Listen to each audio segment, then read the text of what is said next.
오늘 하나님의 말씀 마태복음 18장 21절부터 35절까지 말씀을 함께 보겠습니다. 그때에 베드로가 나와 이르되 주여, 형제가 내게 죄를 범하면 몇 번이나 용서하여 주리이까? 7번까지 하오리이까? 예수께서 이르시되 내게 이르노니 7번뿐 아니라 7번을 70번까지라도 할지니라. 그러므로 천국은 그 종들과 결산하려 하던 어떤 임금과 같으니, 결산할 때에 10,000달란트 빚진 자 하나를 데려오매 갚을 것이 없는지라. 주인이 명하여 그 몸과 아내와 자식들과 모든 소유를 다 팔아 갚게 하라 하니, 그 종이 엎드려 절하며 이르되 내게 참으소서, 다 갚으리다 하거늘, 그 종의 주인이 불쌍히 여겨 놓아 보내며 그 빚을 탕감하여 주었더니, 그 종이 나가서 자기에게 100데나리온 빚진 동료 한 사람을 만나 붙들어 목을 잡고 이르되 빚을 갚으라 하매, 그 동료가 엎드려 간구하여 이르되 나에게 참아 주소서, 갚으리다 하되 허락하지 아니하고 이에 가서 그가 빚을 갚도록 옥에 가두거늘, 그 동료들이 그것을 보고 몹시 딱하게 여겨 주인에게 가서 그 일을 다 알리니, 이에 주인이 그를 불러다가 말하되 악한 종아, 네가 빌기에 내가 내 빚을 전부 탕감하여 주었거늘 내가 너를 불쌍히 여김과 같이 너도 네 동료를 불쌍히 여김이 마땅하지 아니하냐 하고, 주인이 노하여 그 빚을 다 갚도록 그를 옥졸들에게 넘기니라.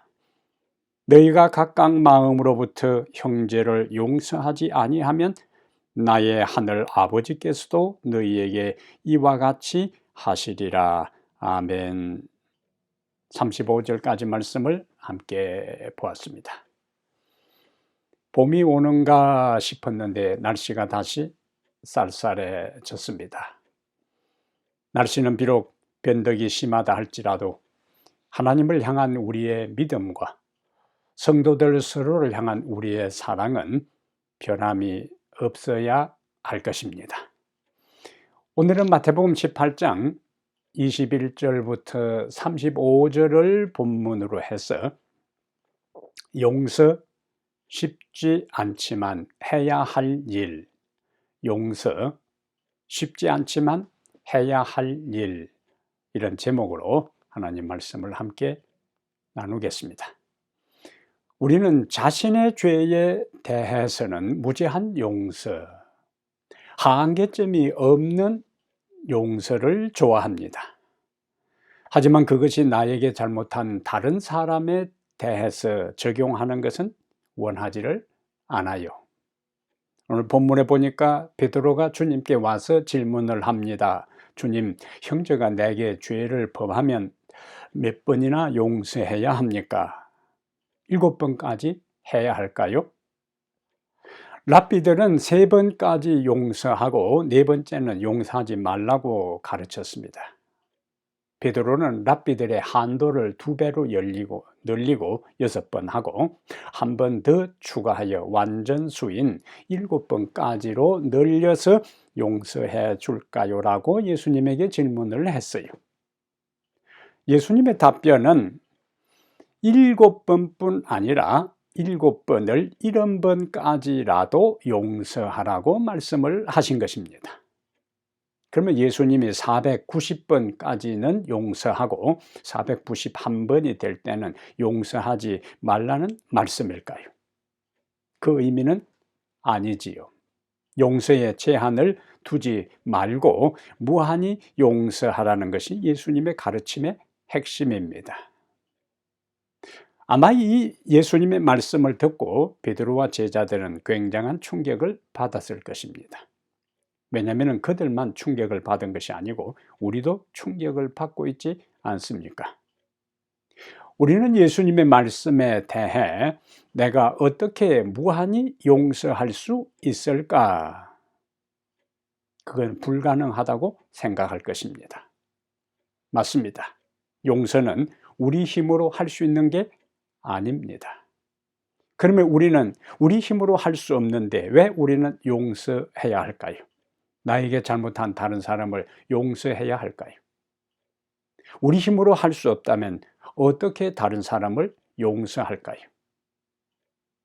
우리가 다른 사람을 혹시 용서하지 않을 때 어떤 일이 일어날까요?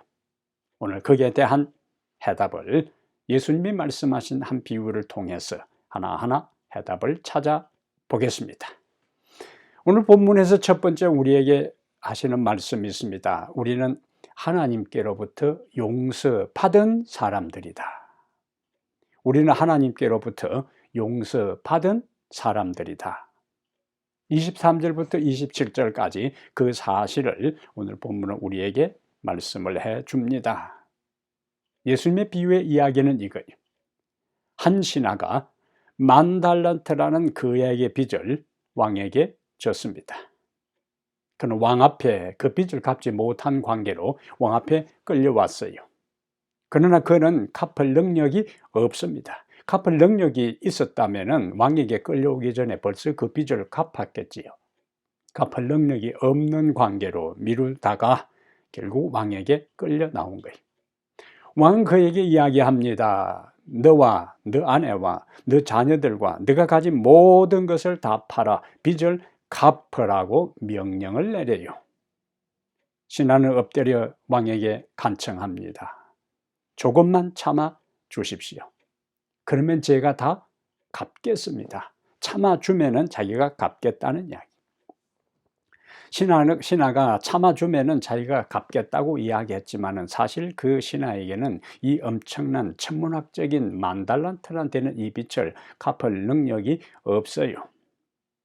근데 우리하고 통화 단위가 다르기 때문에 아직 10,000달란트가 얼마나 어마무시한 금액인지 실감이 잘 안 나지요. 달란트는 예수님 당시에 금화 단위입니다. 한 달란트는 금 약 37kg에서 40kg 되는 것이 한 달란트예요. 한 달란트는 금 37kg에서 40kg, 엄청난 양이죠. 한 달란트는 그러면은 얼마만한 가치가 있는가? 노동자, 일용 노동자 6,000일 동안 일할 품삯에 해당되는 게 한 달란트입니다. 한 달란트면은 노동자를 6,000일 동안 일을 시킬 수 있는 엄청난 액수가 돼요. 그래서 그는 10,000달란트는 얼마인가?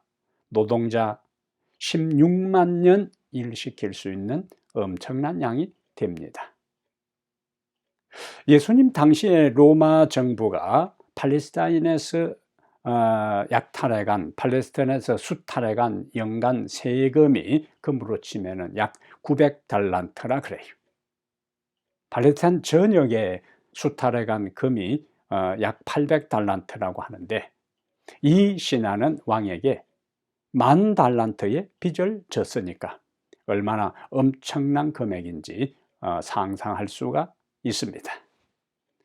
오늘 성경의 흐름에 예수님께서는 이 사람은 기다려주면 자기가 다 빚을 갚겠다고 했지만은 갚을 능력이 없는 것을 왕이 알고 불쌍히 여겼다고 했어요. 10,000달란트가 얼마나 엄청난 금액인지 그 종이 갚을 능력이 없음을 알고 왕이 어떻게 했다고요? 불쌍히 여겨 그 천문학적인 그 빚을 다 탕감해 주었어요. 그런데 왕은 오늘 예수님의 비유의 흐름 속에 보면은 왕은 이 종이 요청한 것보다 더 큰 은혜를 베풉니다. 기다려 주십시오. 제가 반드시 갚겠습니다고 했는데 기다려주는 대신에 기다리는 것보다 더 큰 은혜를 베푼 것이 10,000달란트에 대한 것을 다 탕감해 주었어요. 하인은 단지 시간을 더 달라고 부탁했지만은 왕은 천문학적인 그 많은 빚을 다 탕감해 준 것입니다. 하나님은 우리가 결코 갚을 수 없는 죄의 빚을 우리를 불쌍히 여기심으로, 우리를 긍휼히 여기심으로 모두 용서해 주셨어요. 탕감해 주신 것입니다. 그리고 우리를 죄와 속박으로부터 자유롭게 하신 거예요. 오늘 본문의 왕은 그 빚을 다 탕감해 준 다음에 가게 했다 하는 것은 자유롭게 했다는 거예요. 그 엄청난 중압감과 부담감과 스트레스로부터 자유롭게 놓아 주었다는 것이, 가게 했다는 거예요. 오늘 본문에서 중요한 단어가 있는데 불쌍히 여기다라는 단어입니다. 하나님께서 동일하게 우리 스스로 죄의 빚을 갚을 능력이 없는 우리를 어떻게 하시고 불쌍히 여기시고 우리의 모든 죄의 허물을, 회개한 모든 자들의 허물을, 죄를, 죄악을 다 용서해 주셨어요. 하나님께서 죄인이 자신의 죄를 해결할 능력이 없는 것에 대해 그 모든 죄를 용서한 기초가 뭐냐? 죄인을 불쌍히 여기시고 죄인을 긍휼히 여기신 그분의 동정과 자비하심이 바로 우리의 모든 죄를 용서하신 용서의 기초가 되는 거예요. 하나님은 그리스도를 통하여 우리의 모든 죄를 이미 용서해 주셨고 그분의 자비로, 그분의 은혜로, 그분의 긍휼로, 그분이 불쌍히 여김으로 우리의 모든 죄를 다 용서해 주시고 우리를 모든 죄와 죄악과 허물로부터 자유롭게 하신 거예요. 하나님 안에서 영혼의 자유함을 누리며 살아가게 은혜를 베푸셨습니다. 그렇다면 여러분, 하나님으로부터 하나님의 자비와 긍휼로 엄청난 우리 스스로 갚을 수 없는 죄의 용서를 경험했다면 이제 우리는 어떻게 살아야 하는가? 그것이 28절부터 30절의 말씀입니다. 하나님의 용서를 받은 사람은 다른 사람을 불쌍히 여기고 용서해야 한다. 하나님의 용서를 받은 사람은 다른 사람을 불쌍히 여기고 다른 사람의 죄를 용서해야 한다 하는 것이 두 번째 우리에게 주시는 메시지가 돼요. 28절부터 30절에 계속되는 이야기를 보면은 왕으로부터 엄청난 빚을 탕감받은 사람은 이제 자유롭게 되어서 나갑니다. 나가다가 자신에게 100데나리온 빚진 동료를 만나요. 근데 그는 다짜고짜 그를 붙잡고 목을 조르기 시작합니다. 그리고 이렇게 이야기해요. 내게 빚진 것을 당장 갚으라고 요구해요. 그 동료가 똑같이 이전에 자신이 했던 것처럼 무릎을 꿇고 똑같은 이야기를 합니다. 조금만 참아주면 갚겠다고 간청해요. 그런데 이 하인은 그 말을 거절하고 그 남자가 빚을 갚도록 감옥에 투옥시킵니다. 조금 전에 왕의 자비를 받은 하인은 동료 하인에게는 자비를 베풀지 않았어요. 첫 번째 종이 왕에게 빚진 것은 10,000달란트와 두 번째 종이 빚진 노동자 100일 품삯 100데나리온은 동일선상에서 비교할 수도 없어요. 한 데나리온은 당시 노동자 하루 품삯입니다. 근데 한 달란트만 해도 노동자 6,000일 품삯인데 이 사람은 자기에게 100일 품삯에 해당되는 100데나리온 빚진 친구를 만났을 때에 그것을 당장에 갚으라고 자신의 왕에게 엄청난 빚을 탕감받았음에도 불구하고 자신에게 고작 100데나리온 빚진 그 친구의 멱살을 잡고 흔들다가 그 돈을 다 갚도록 감옥에 투옥시킨 것을 보게 돼요. 이 하인은 왕으로부터는 용서를 받았지만 왕으로부터는 탕감을 받았지만 왕의 자비와 불쌍히 여김을 통하여 용서를 받았지만 탕감을 받았지만 자기 동료에게는 자비를 베풀지 않았습니다. 자기 동료는 불쌍히 여기지 않았어요. 자기 동료의 극히 적은 금액 100데나리온에 대해서는 탕감해 주지 않았습니다.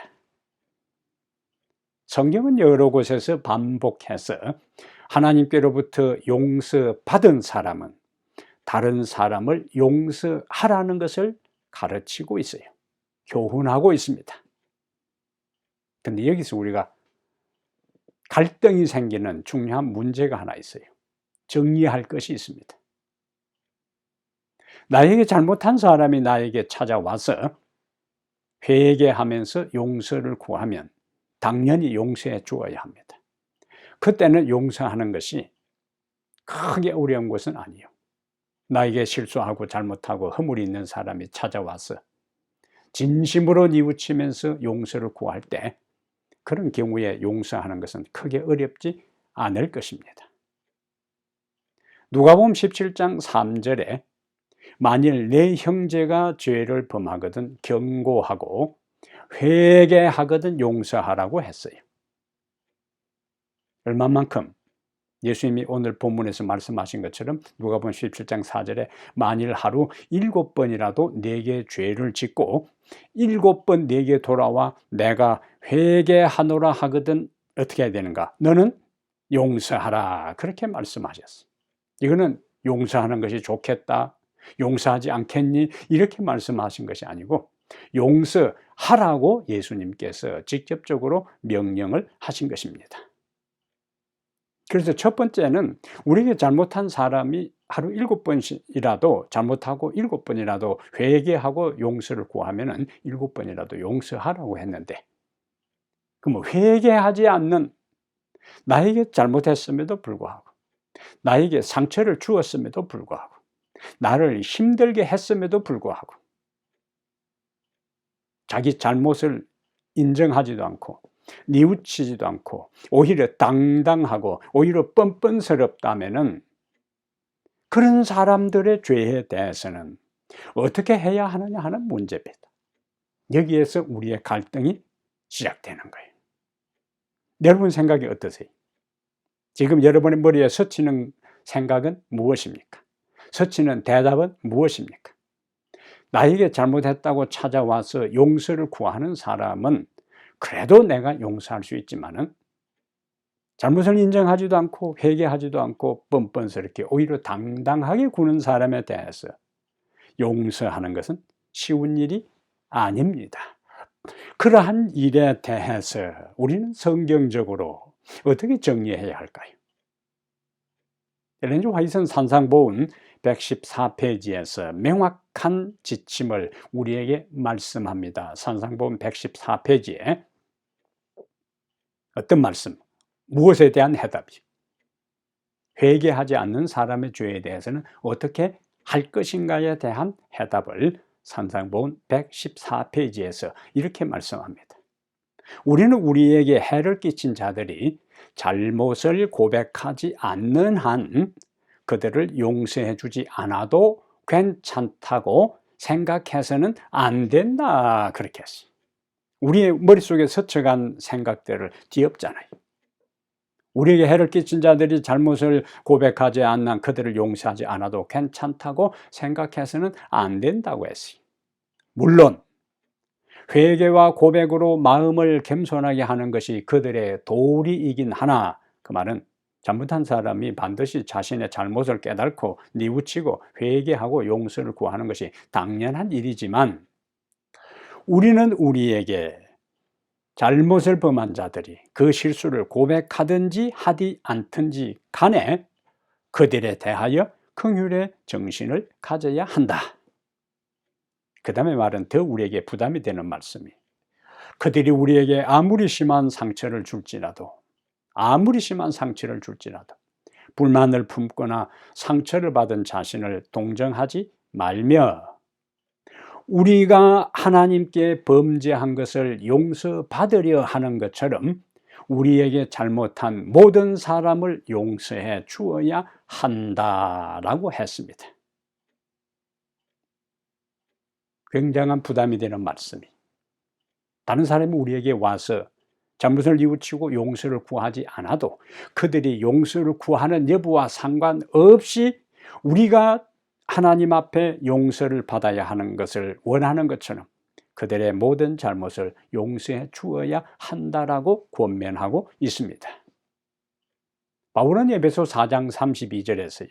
서로 인자하게 하며 불쌍히 여기며 서로 용서하기를, 그 다음에 연결되는 말이 의미가 있습니다. 하나님이 그리스도 안에서 너희를 용서하신 것 같이 너희도 용서하라고요. 여기 하나님이 우리를 용서하신 것 같이 우리도 다른 사람을 불쌍히 여기며 서로 용서하라는 것이 에베소 4장 32절의 기별입니다.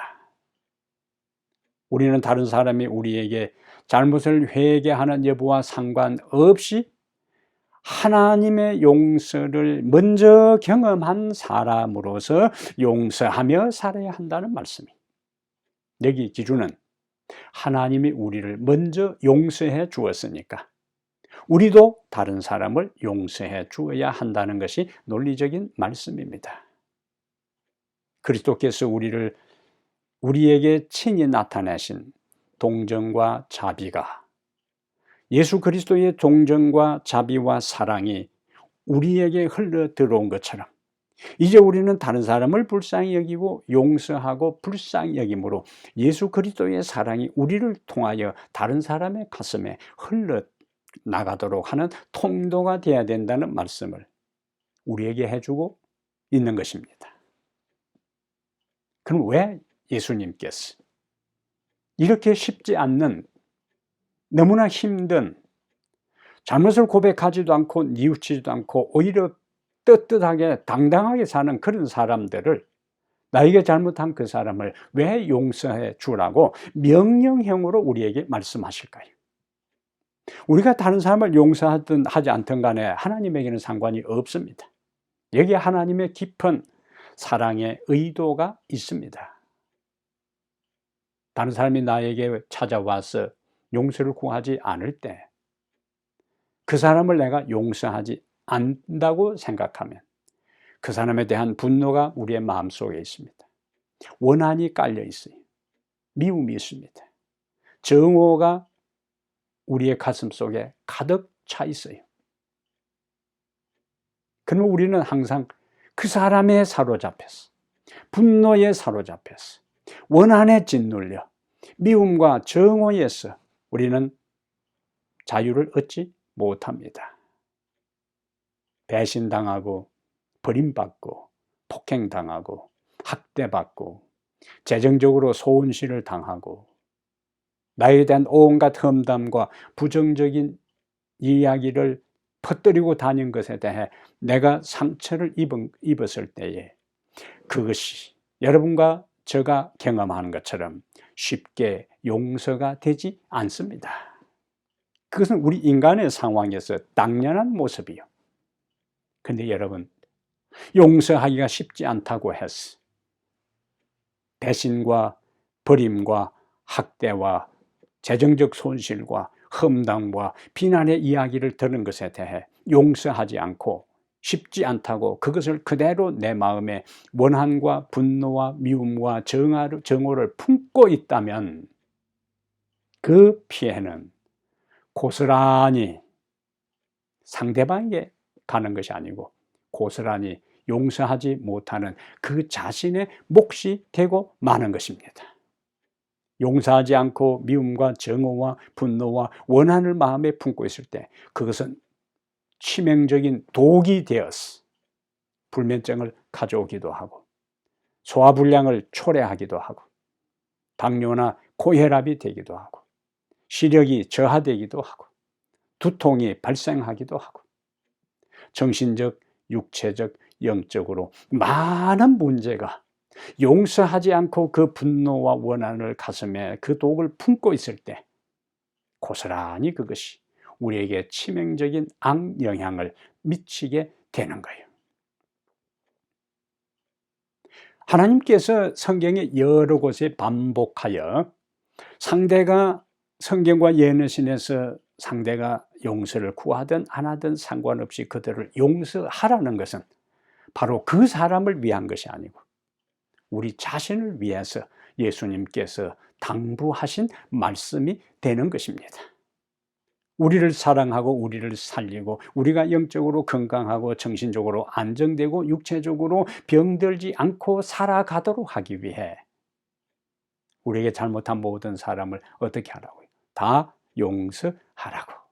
그때에 비로소 우리는 그 용서를 통해 영혼의 평안함을 누리고 마음의 안정을 얻고 하나님과의 관계에서 막힌 것이 없이 주님과의 관계에서 편안한 인생의 길을, 믿음의 길을 걸어갈 수가 있어요. 그럼 세 번째, 이렇게 하나님께서 우리에게 우리 자신을 위해서라도 이미 하나님의 용서를 받은 우리가 우리 자신을 위해서라도 다른 사람을 용서하라고 하나님께서 우리에게 말씀을 하셨는데, 다른 사람을 용서하지 않으면 나는 그 사람을 용서할 수가 없어. 내 눈에 흙이 들어가도록 절대로 그 사람을 용서할 수 없다라고 단단히 결심하고 미움과 정오와 원한을 마음에 품고 살아갈 때 어떻게 될까요? 세 번째, 주님은 우리에게 메시지를 전합니다. 강력한 메시지를 전하셔요. 31절부터 35절에 우리가 다른 사람을 용서하지 않으면 하나님의 진노를 초래한다는 말씀입니다. 자, 두 번째 종이 자신에게 빚진 100데나리온에 대해서 기다려달라고 했을 때 왕으로부터 용서받은 탕감받은 사람이 그 사람을 용서하지 않고 감옥에 투옥시켰다는 이야기가 왕에게 보고됩니다.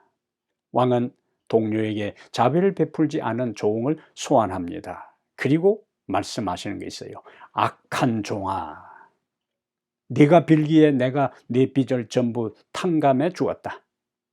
그러면 내가 너를 불쌍히 여긴 것처럼 너도 내 동료를 불쌍히 여기는 것이 마땅하지 아니하냐라고 호통을 칩니다. 그리고 주인은 분노하여 그 빚을 다 갚도록 투옥시킵니다. 주인은 자신의 동료의 빚을 탕감해 주지 않고 감옥에 투옥시킨 그 사람을 악한 종이라고 했어요. 하나님은 용서받은 사람이, 하나님께로부터 모든 죄를 용서받은 사람이 다른 사람의 죄를 용서하지 않을 때에 그것을 악이라고 이야기하는 거예요. 악한 사람이라고 하나님이 정죄하십니다. 우리는 다른 사람을 마음 내키면 용서하고, 용서할 마음이 있으면 용서하고, 그렇지 않으면 용서하지 않고도 아무런 부담 없이 살아가는 경우가 종종 있어요. 하지만 오늘 말씀은 우리의 그런 생각에 내가 용서하고 싶으면 용서하고 용서할 마음이 없고 내키지 않으면 용서하지 않아도 그만이라는 이러한 아니란 생각에 대해 오늘 본문은 경종을 울립니다. 나에게 잘못한 사람을 용서하지 않으면 하나님의 진노를 받는다고요. 그리고 하나님은 그런 사람을 악한 사람이라고 말씀을 하십니다. 우리가 다른 사람을 용서하지 않을 때 우리도 하나님께로부터 용서를 받지 못합니다.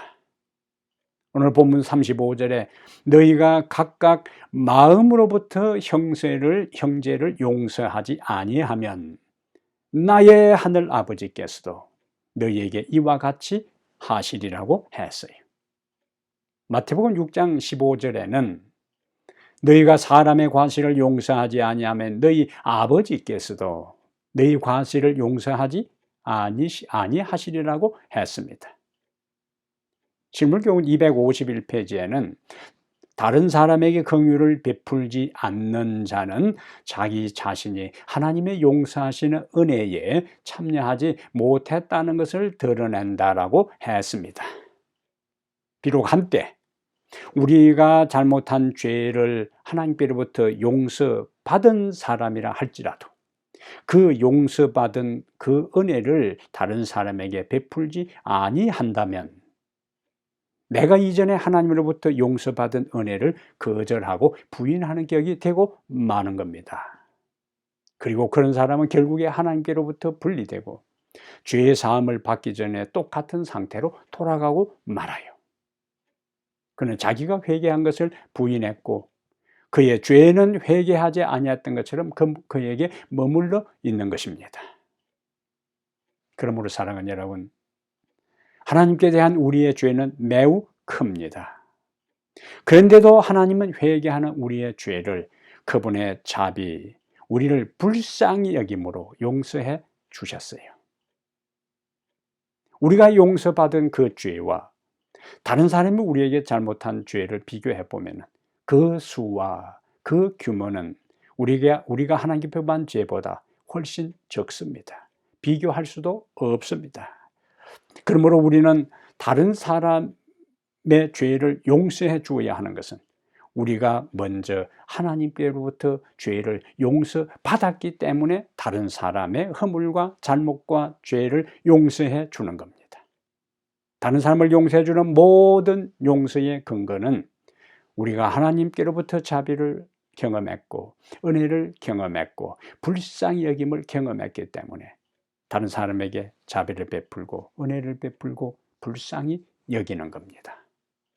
오늘 본문 33절에 내가 너를 불쌍히 여김같이 너도 내 동료를 불쌍히 여김이 마땅하지 아니하냐고 주님은 우리에게 말씀하세요. 실물교훈 251페이지에 우리가 남을 용서했기 때문에 용서함을 받는 것이 아니라 우리가 용서받았기 때문에 용서하는 것이다. 모든 용서는 공로 없이 베푸시는 하나님의 사랑의 근거를 두고 있다라고 우리에게 강력하게 권면하고 있습니다. 오늘 이 시간 여러분의 마음속에 아직도 다른 사람을 용서하지 못한 그 무엇이 있습니까?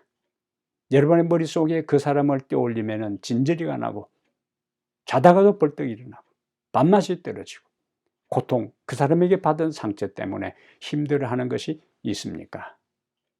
용서, 쉬운 일이 아닙니다. 그러므로 우리는 용서할 수 있는 은혜와 자비와 힘을 주님께로부터 구해야 합니다. 구하는 자에게 하나님의 성령께서 그 사람을 용서할 수 있는 마음과 그 사람을 불쌍히 여길 수 있는 마음과 긍휼을 베풀 수 있는 마음을 하나님의 성령께서 주실 것입니다. 하나님의 성령께서 그런 은혜를 우리에게 주실 때 머뭇거리지 말고 주저하지 말고 그 사람이 나에게 잘못한 것을 다시 복습하고 반복해서 생각하지 말고 하나님의 용서를 받은 것을 기억하고 하나님의 사랑을 경험한 것을 기억하고 성령이 이끄시는 대로 용서하시기를 바랍니다. 그때 다시 한번 하나님의 자비가 우리에게 충만히 임하셔서 용서의 기쁨을 누리게 할 것이고 모든 분노와 원한과 미움과 정으로부터 자유함을 얻을 것이고 우리의 정신적, 육체적, 영적 건강을 유지해서 하나님과의 관계가 원만하고 사람들과의 관계가 온전한 가운데 우리는 이 땅에서 믿음의 길을 걸어갈 수가 있습니다. 용서, 쉽지 않지만 해야 할 일이기에 하나님의 은혜를 통하여 용서하고 용서받고 살아가는 성도들 되기를 이 시간에 간절히 바랍니다. 은혜로우신 하나님, 예수 그리스도를 통하여 우리가 용서를 받았습니다. 주님께서 우리에게 자비를 베푸시고 불쌍히 여기셔서 우리의 모든 허물이 용서받고 영혼의 자유를 얻었사오니 이제 우리에게 잘못한 사람을 용서할 수 있는 은혜와 자비를 우리에게 주시옵소서. 우리 스스로의 힘과 능력으로는 할 수가 없습니다. 나를 배반하고 나에게 상처를 주고 나를 학대하고 나에게 재정적 손실을 주고 나의 명예를 더럽힌 사람들을 용서하는 것은 쉬운 일이 아닙니다. 그러나 하나님의 용서를 받은 사람으로 그들을 용서하여 우리의 영혼이 건강하고 우리의 정신이 건강하고 우리의 육체가 건강할 수 있도록 주님 우리에게 용서의 마음을 주시옵소서. 긍휼의 마음을 주시옵소서. 불쌍히 여길 수 있는 마음을 주시옵소서. 주님의 성령의 도움으로 내 영혼 속에 나를 힘들게 하는 모든 사람을 다 용서하고 영혼의 자유를 얻고 하나님과의 관계에서 온전한 연합이 이루어져 참으로 마음의 기쁨과 감사가 넘치는 하루하루의 삶이 되게 해 주시옵소서. 우리 주 예수님 이름으로 기도합니다. 아멘.